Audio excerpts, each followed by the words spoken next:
행정처장님 답하시겠어요? 예, 그 부분은 우리 정보화 실장님한테 한번 네, 물어보시겠습니다. 정보화 실장님 답해 주세요. 네, 정보실장입니다. 전자문서에 효력을 부여한 것은 2010년 민사소송 등에서의 전자문서 이용 등에 관한 법률에 의해서 시작이 되었고요. 형사에 대해서는 잠깐만요. 일어서서 네, 네. 답변을 해주시고요. 마이크하고 거리가 멀면 핸드 마이크 있으면 좀.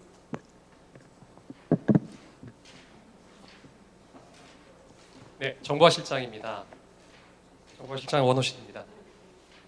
민사에서는 2010년도부터 전자문서가 민사소송법상 종이문서와 동일한 효력을 갖게 되었습니다. 형사소송에서는 2025년 10월 10일부터 수사가 개시되는 사건부터 네, 전자문서로서의 효력이 있습니다. 알겠습니다. 감사합니다. 형사소송, 형사기록의 경우에는 올해 10월부터 형사소송 규칙이 개정이 돼서 전자문서가 법적 효력이 있는 문서로 법원에서 사용되는 걸로 알고 있습니다. 그러면 이 사건의 법적 효력 있는 문서는 법원 예규의 규칙에 의해서도 종이 기록입니다. 그렇기 때문에 이 종이 기록을 대법관들이 실제로 언제 읽었는지 이것이 매우 중요합니다. 그러면 실제로 이 종이 기록 한 트럭분에 해당하는 종이 기록 복사는 언제 했습니까? 기록 복사에 대한 이야기는 저는 듣지를 못했습니다. 못 들었습니까? 대법관들에게 언제 종이 기록 배부했습니까?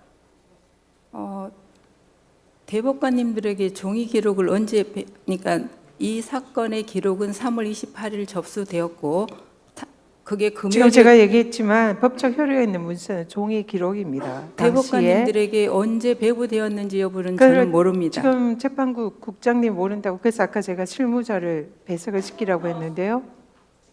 일단은 지금 전혀 모른다. 그럼 대법관들에게 종이 기록을 실제로 배부한 직원이 있을 거 아닙니까? 이 기록은 처음에 연구관님실로 갔고 그 이후에 기록이 어떻게 이동되었는지는 그런 걸 당연히 챙겨야죠. 지금 법적인 효력이 있는 기록은 종이 기록입니다. 그래서 통상은 대법원에 변호인 의견서가 도달하면 소부에 배당이 되고 그때부터 법관들이 기록을 읽는 게 통상의 예죠. 통상 그렇죠? 그러면 이 사건의 경우에는 전압 회부가 22일이기 때문에 그때부터 공식적으로 대법관들이 종이 기록을 읽을 수가 있습니다. 그 전까지는 종이 기록을 다 대법관들에게 7만여 쪽에 해당하는 기록을 다 우리 재판국에서 직원들이 다 교부를 해야 되는 상황입니다. 하셨나요? 하셨는지 안 하셨는지 말씀하세요. 그 이야기는 듣지를 못했습니다. 못 들었다. 그러면 완전히 법을 지키지 않은 건데요. 실제로 저희들이 오늘 대법관 방을 찾아갔습니다. 그리고 현장 검증을 했어요. 그런데 현장 검증한 대법관의 방의 책상은 온통 종이 기록이 있었습니다. 그리고 지금도 아직도 형사 기록은 최근까지는 다 종이 기록으로 본다고 합니다. 그럼 당연히 이 사건 대법관들 종이 기록 보고 있었어야죠. 근데 그걸 담당자가 모른다고 하면 종이 기록이 배부가 안 됐다는 얘기입니까? 일단 연구관실로 올라간 것까지만 지금 모른다는 알고 있습니다. 얘기니까 종이 기록이 배부가 안 됐다라고 그렇게 간주를 해도 되겠네요. 확인해 보십시오. 가서 확인하고 다시 나중에 제가 묻겠습니다. 들어가십시오. 네. 행정처장님. 예. 지금 대법원 주장이 전압에 회부되자마자 기록을 읽었다라고 주장을 합니다. 그러면은 그 기록은 종이 기록이 아닌 걸로 보입니다. 방금 국장의 얘기에도 따라서. 그러면은 스캔본, 고등법원에서 올라온 스캔본 전자 기록을 읽었다고 추정이 됩니다. 스캔본 기록은 아까 정부와 실장도 얘기했지만 올해 10월부터 형사소송 규칙이 개정되면서 법적 효력이 있는 문서가 됐습니다. 그렇기 때문에 법적 효력이 없는 스캔본 기록을 설령 전압 회부 당시부터 읽었다 하더라도 그것은 법적 효력 없는 문서를 읽은 것이고 그것은 불법이다 이렇게 봅니다.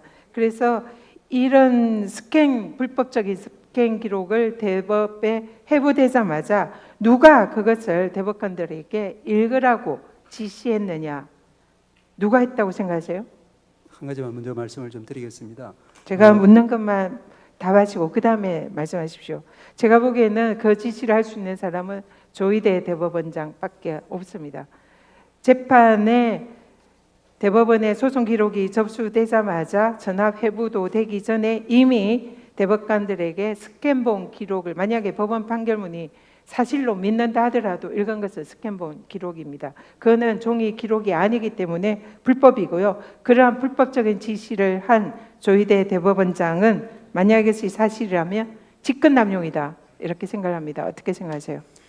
예, 지난번에도 잠깐 말씀을 드렸지만 이제 상고 사건을 저희들이 볼 때는 이제 연구관들과 유기적 일체도 봅니다. 그래서 제일 검토하는 순서는 첫째는 이제 1심 판결, 2심 판결을 검토하면은 거기서 이제 어떤 것이 이제 법률적 쟁점인지가 나오고 그 다음에 이제 상고 요소는 대체로 1심, 2심에서 다투었던 쟁점에 대해서 다시 다투고 있습니다. 그 상고 사건 기록 검토의 첫 번째는 1심, 2심 판결 검토부터 시작됩니다. 그리고 그 나머지 제가 그걸 질문을 드린 게 아니죠. 이 왜 종이 기록이 언제 대법관들에게 배부가 됐는지 복사가 됐는지 근데 복사한 적이 없다라고 얘기를 하니까 종이 기록 자체가 대법관들에게 이 사안은 배부가 안 된 걸로 추정이 됩니다. 그렇다면 왜 이런 불법적인 스캔본 기록을 전압에 회부도 되기 전에 조희대 대법원장이 지시를 했는지, 그렇다면 이거는 직권남용 아닌지 이것을 질문을 드리는 그래서 겁니다. 조기 기록의 경우를 전제로 하더라도 그것은 이제 필요한 범위 내에서 저기 이제 1심, 2심 그리고 나중에 이제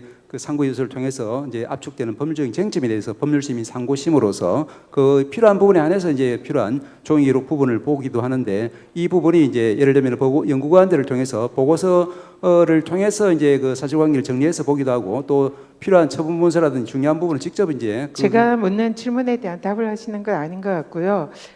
대법원에 아까 사무국이랑 한번 가서 살펴보십시오. 종이 기록을 언제 대법관들에게 배부했는지를 확인을 해서 다시 저에게 나중에 질의에 말씀 주시기 바랍니다. 이상입니다.